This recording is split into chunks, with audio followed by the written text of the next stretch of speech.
So bale ito guys, umaandar na yung kanyang isang fan motor. At ito ay tinali na lang nila yung fan motor na isa sa taas. Meron nang nakapag-check ito.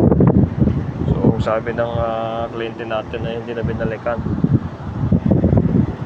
So hanggang ngayon mayroon siyang blinking na LED 1 sa ano ba ito.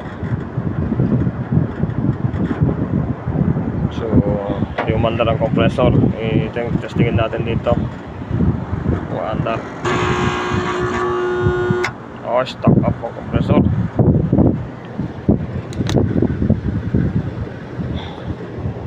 So yun guys, stock up ang compressor. Umugong lang. May leak din kasi ito eh. Siguro andar ng andar dati. At hindi na kinaya yung kanyang PCB board, so nadamay. Ayan siya oh. Check natin ulit. Wala, stuck up stuck up ang compressor.